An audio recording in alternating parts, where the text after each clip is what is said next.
Okay, those are the basic concepts that we need to understand about validity, especially the definitions and scope of validity. So now let's discuss on the types of validity. Overall, we have four types of validity: construct, content, criterion, and phase. But first, I'm going to discuss about phase validity. Why? Because many of the psychometricians and many of the researchers, we do not consider phase validity as one technical aspect of psychometric optics. Okay, we don't even consider as a type of validity. But it's also important for us to understand what is phase validity. Okay, if you go through test developments or psychological assessment textbook, you will find that there are some books who don't even mention, okay, who don't even discuss about phase validity. So what is phase validity? Phase validity relates more to what a test appear to measure to the person being tested than to what the test actually measures. Okay, phase validity is a judgment concerning how relevant the test items appears to be.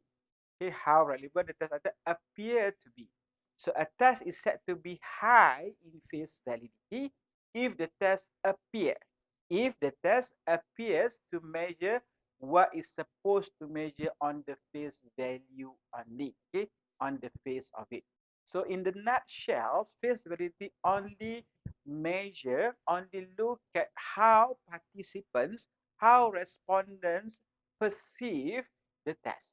Okay, if in the eyes of respondent, in the eyes of participants, they believe or they understand or they perceive the test really measure motivation, then we can say that that test that aims to measure motivations demonstrate high face validity.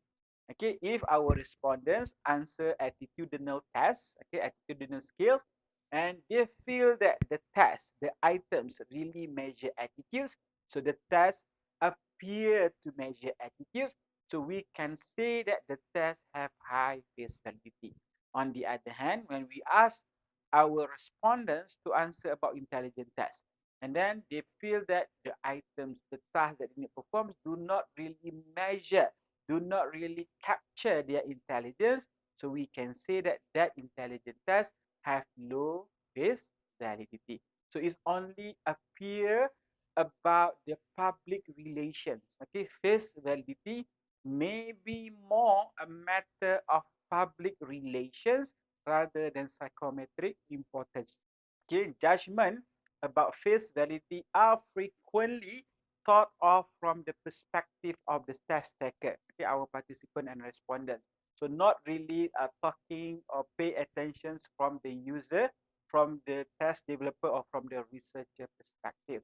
So we concern from face validity perspective, we concerns on how our respondents, how our participants view whether the test measure or not the intended construct that we want to measure.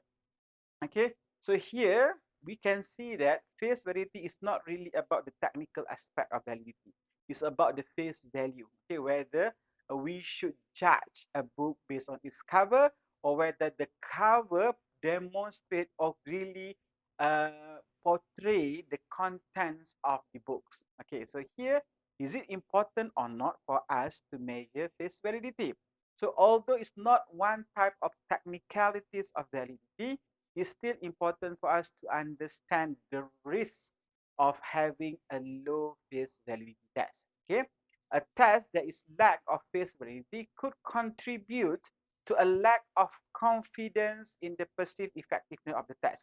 Lack confidence among the participants, among the test respondents. So this lack of confidence may affect, okay, their motivations. It may lead to the decrease in the task takers' cooperations or their motivations to do their best.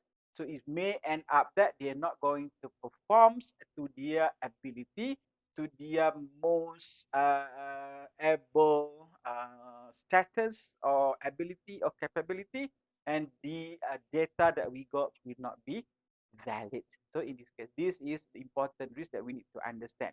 If our respondents, if our participants don't seem to think that our test measure what is supposed to measure, appears to measure what is supposed to measure, it may affect their cooperations and motivation in a negative way.